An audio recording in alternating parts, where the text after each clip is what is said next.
அன்பான இறை மக்களே, உங்கள் அனைவரையும் நம் ஆண்டவராகிய இயேசு கிறிஸ்துவின் நாமத்தினால் வாழ்த்துகிறேன்.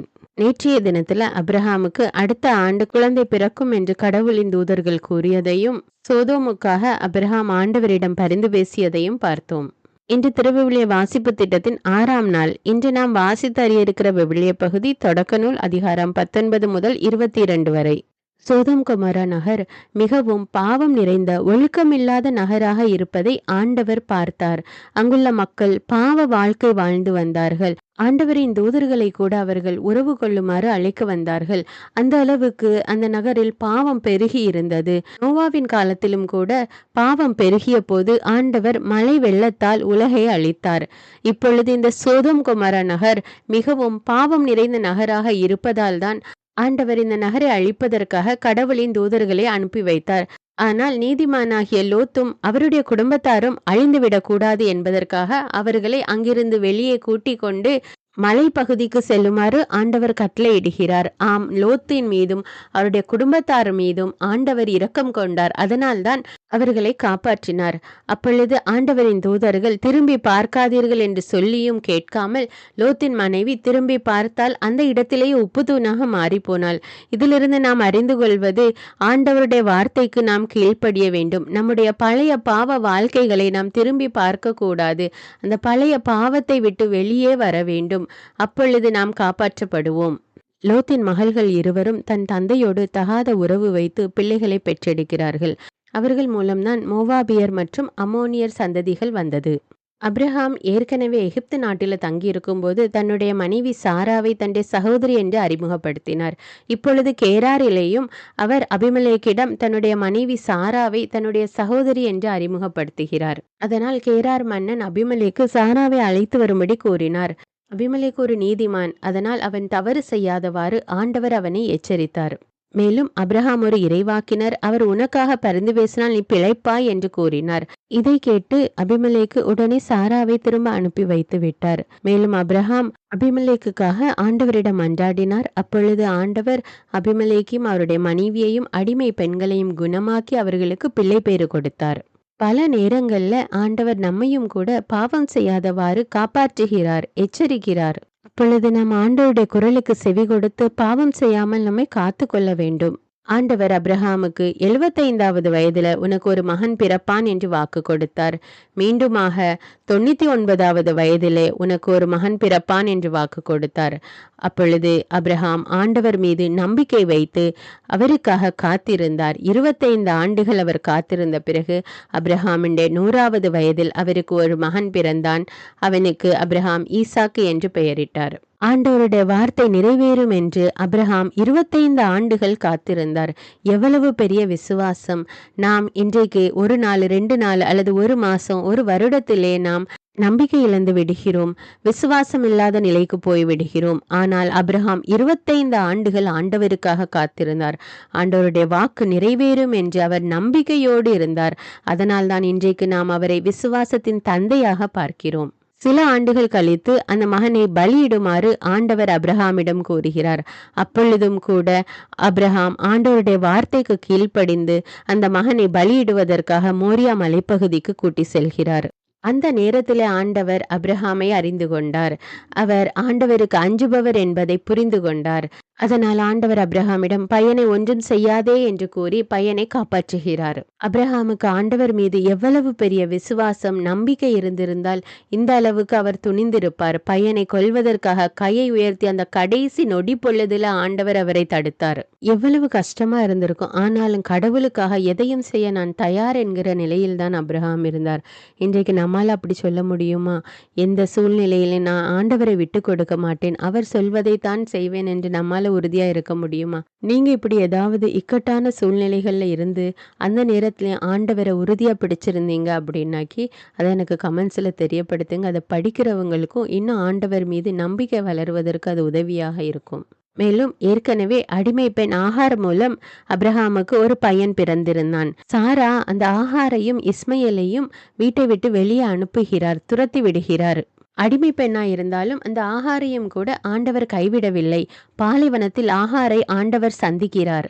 ஏற்கனவே ஆண்டவர் ஆகாரிடம் உன் மகனை பெரிய ஜாதியாக்குவேன் என்று வாக்கு கொடுத்திருந்தார். பாலி நிலத்தில் தண்ணீர் இல்லாமல் தவித்து கொண்டிருந்த இஸ்மயேலுக்கும் ஆகாருக்கும் நீரூற்றை காண்பித்து அவர்களை காப்பாற்றினார். மேலும் இன்று வரை இஸ்மயேல் மூலம் ஒரு பெரிய சந்ததியை உருவாக்கி இருக்கிறார். இன்று நாம் வாசிக்கப் போகிற இறை வார்த்தைகளிலிருந்து நம்முடைய தேவன் நீதியுள்ளவர், பாவத்தை அறவே வெறுக்கின்ற இறைவன், நீதிமான்களை காப்பாற்றுகிறவர், இரக்கமுள்ள தேவன், வாக்குமாறாத இறைவன் என்பதை நாம் அறிந்து கொண்டோம்.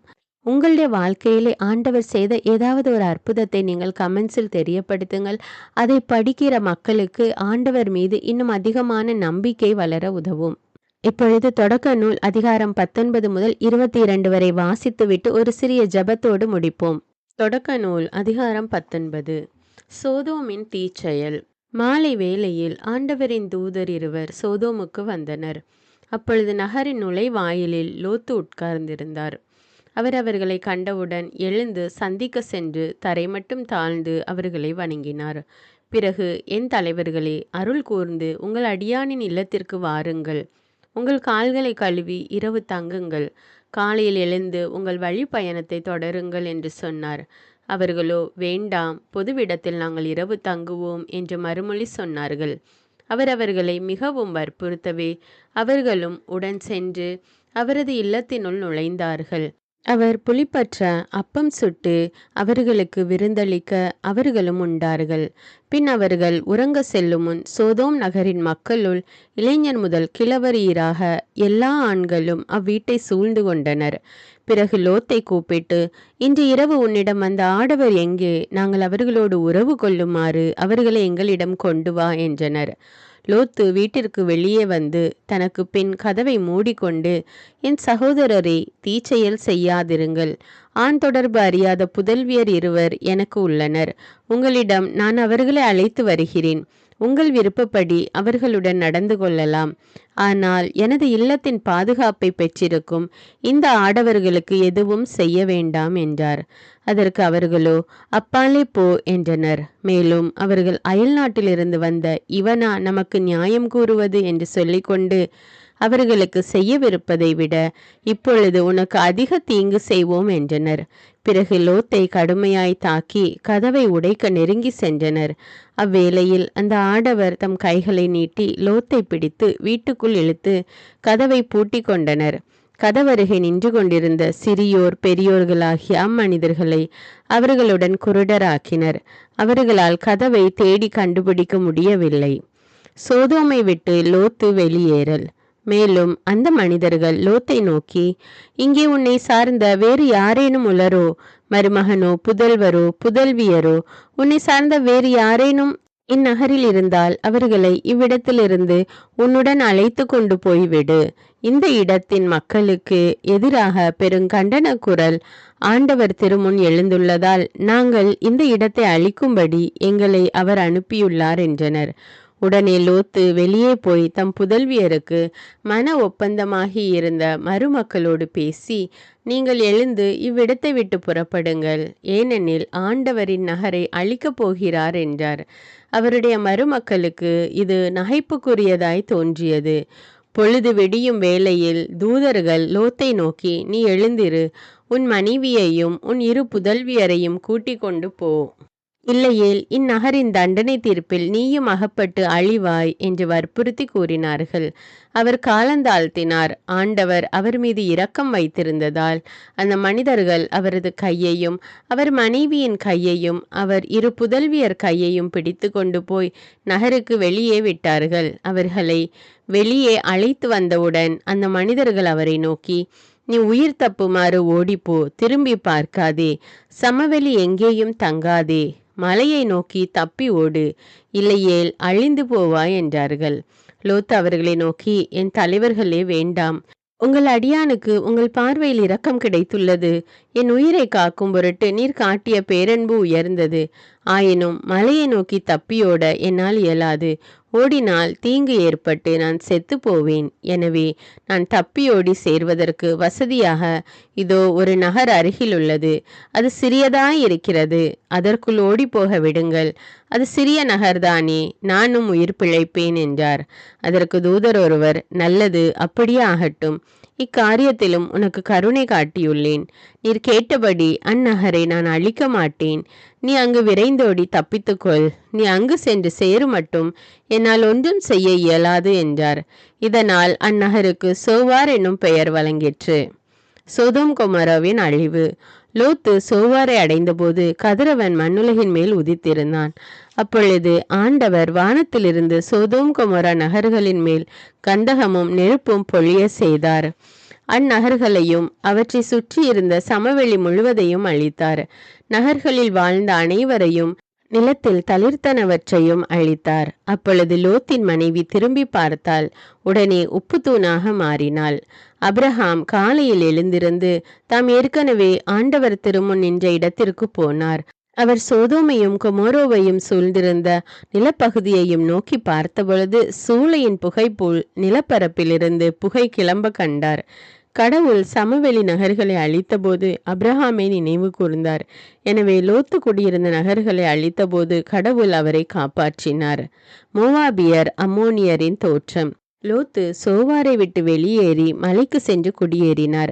சோவாரில் குடியிருக்க அஞ்சியதால் தம் இரு புதல்வியருடன் ஒரு குகையில் வாழ்ந்து வந்தார்.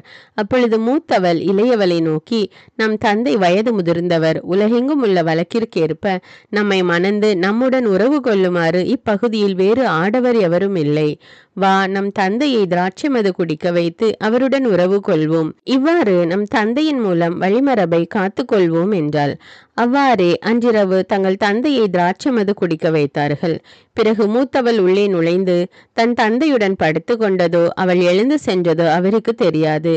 மறுநாள் மூத்தவள் இளையவளை நோக்கி, நேற்றிரவு என் தந்தையோடு நான் படுத்து கொண்டேன். இன்றிரவும் அவ்வாறே அவரை திராட்சைமது குடிக்க வைப்போம். நீ சென்று அவருடன் படுத்துக்கொள்.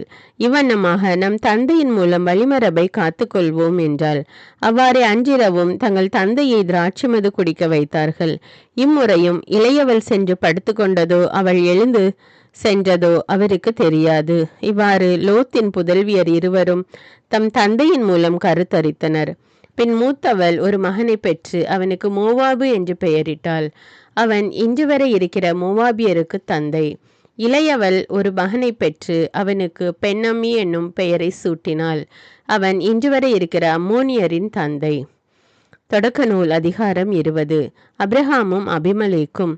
அப்ரஹாம் அங்கிருந்து புறப்பட்டு நெகேபுக்கு சென்று காதேசுக்கும் சூருக்கும் இடைப்பட்ட பகுதியில் வாழ்ந்து பின்னர் கேராரில் தங்கினார். அப்போது அப்ரஹாம் தம் மனைவி சாராவை தம் சகோதரி என்று சொல்லி கொண்டமையால் கேரார் மன்னனாகிய அபிமலேக்கு ஆள் அனுப்பி அவரை அழைத்து வர செய்தான்.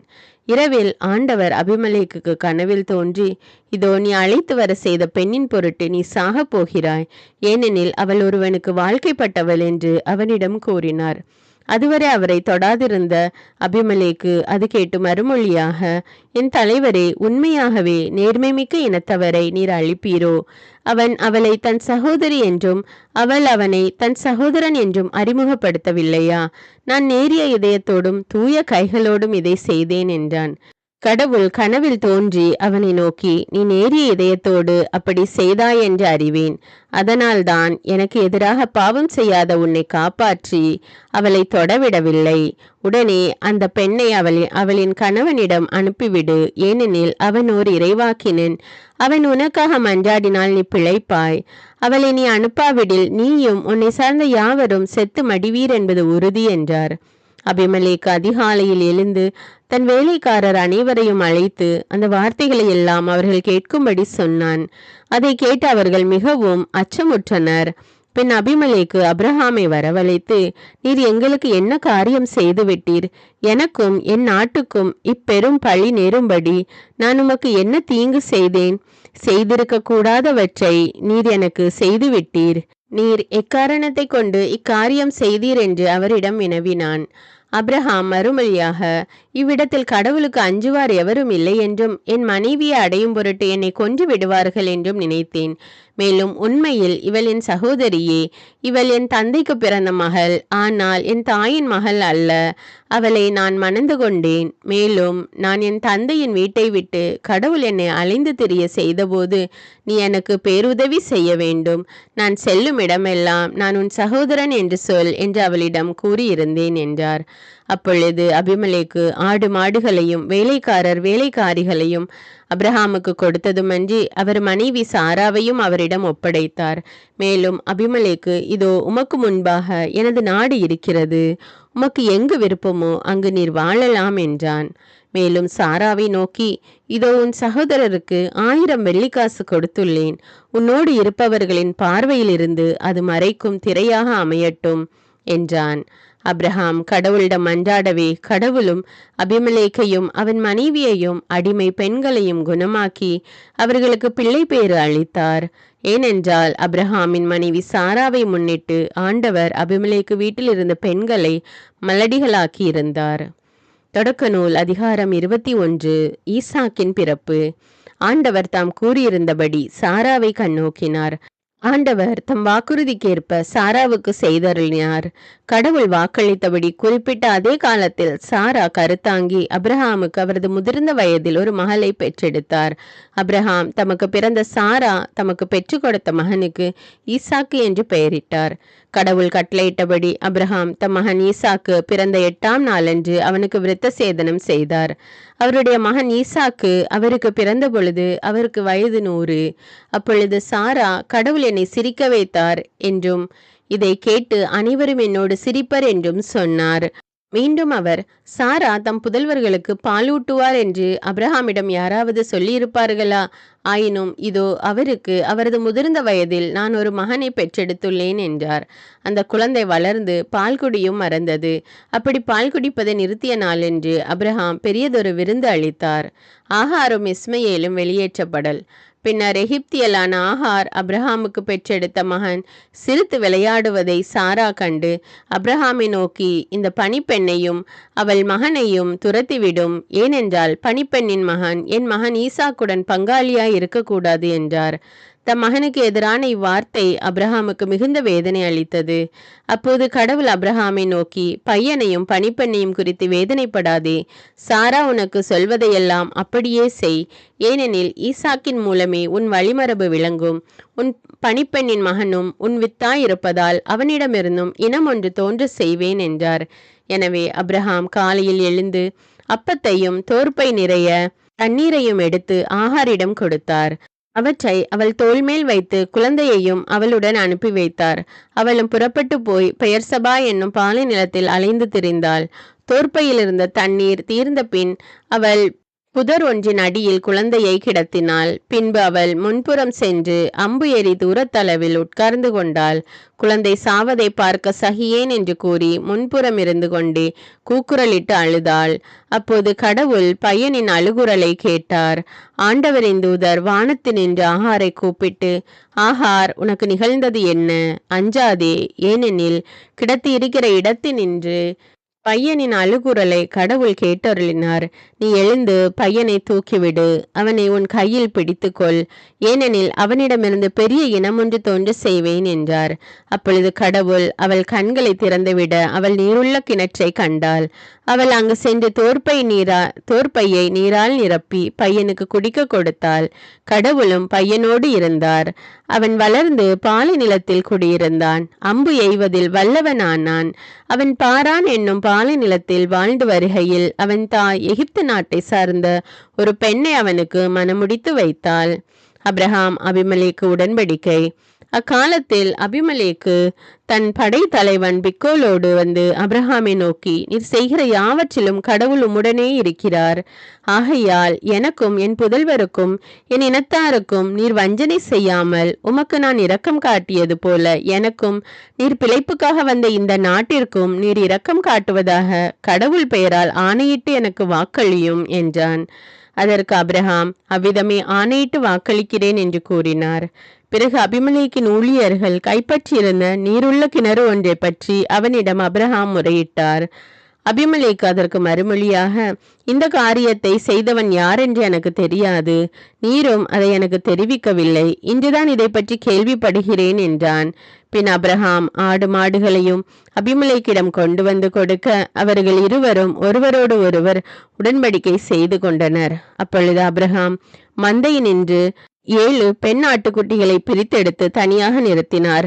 அபிமெலேக்கு அப்ரஹாமை நோக்கி, நீர் இவ்வேழு பெண் ஆட்டுக்குட்டிகளை தனியாக நிறுத்தி வைத்திருப்பதன் காரணம் என்ன என்று கேட்டான். அவர், இந்த கிணற்றை தோண்டியது நான் தான் என்பதற்கு சான்றாக நீர் இந்த பெண் ஆட்டுக்குட்டிகள் 7ஐயும் என்னிடமிருந்து பெற்றுக்கொள்ளும் என்றார். அதன் காரணமாக இந்த இடம் பெயர்சபா என்று அழைக்கப்பட்டது. ஏனென்றால் அங்குதான் இருவரும் ஆணையிட்டு வாக்களித்து கொண்டனர். இவ்வாறு பெயர்சபாவில் உடன்படிக்கை செய்து கொண்டார்கள். இதன் பின் அபிமெலேக்கும் அவன் படைத்தலைவன் பிக்கோலும் பெலிஸ்தியர் நாட்டிற்கு திரும்பி சென்றனர். அப்ரஹாமோ பெயர்சபாவில் ஏசல் மரத்தை நட்டு அங்கு என்றும் வாழும் இறைவனாகிய ஆண்டவரின் திருப்பெயரை தொழுதார். அவர் பெலிஸ்தியர் நாட்டில் நெடுங்காலம் குடியிருந்தார். தொடக்க நூல் அதிகாரம் 22. ஈசாக்கை பலியிட அப்ரஹாமுக்கு கட்டளை. இந்நிகழ்ச்சிகளுக்கு பின் கடவுள் அப்ரஹாமை சோதித்தார். அவர் அவரை நோக்கி, அப்ரஹாம் என அவரும், இதோ அடியேன் என்றார். அவர், உன் மகனை, நீ அன்பு கூறும் உன் ஒரே மகனான ஈசாக்கை அழைத்து கொண்டு மோரியா நிலப்பகுதிக்கு செல். அங்கு நான் உனக்கு காட்டும் மலைகளில் ஒன்றின் மேல் எரிபலியாக அவனை நீ பலியிட வேண்டும் என்றார். அவ்வாறே அப்ரஹாம் அதிகாலையில் எழுந்து தமது கழுதைக்கு சேணமிட்டு தம் வேலைக்காரருள் இருவரையும் தம் மகன் ஈசாக்கையும் அழைத்து கொண்டு எரிபலிக்கு வேண்டிய விறகு கட்டைகளை வெட்டிய பின் கடவுள் தமக்கு குறிப்பிட்டிருந்த இடத்தை நோக்கி புறப்பட்டு சென்றார். 3ஆம் நாள் அப்ரஹாம் கண்களை உயர்த்தி அந்த இடத்தை தூரத்திலிருந்து பார்த்தார். உடனே அப்ரஹாம் தம் வேலைக்காரர்களை நோக்கி, நீங்கள் கழுதையோடு இங்கேயே காத்திருங்கள், நானும் பையனும் அவ்விடம் சென்று வழிபாடு செய்த பின் உங்களிடம் திரும்பி வருவோம் என்றார். பின் அப்ரஹாம் எரிபலிக்கு வேண்டிய விறகு கட்டைகளை எடுத்து தம் மகன் ஈசாக்கின் மீது வைத்தார். நெருப்பையும் கத்தியையும் தம் கையில் எடுத்து கொண்டார். இவ்வாறு இருவரும் சேர்ந்து சென்றனர்.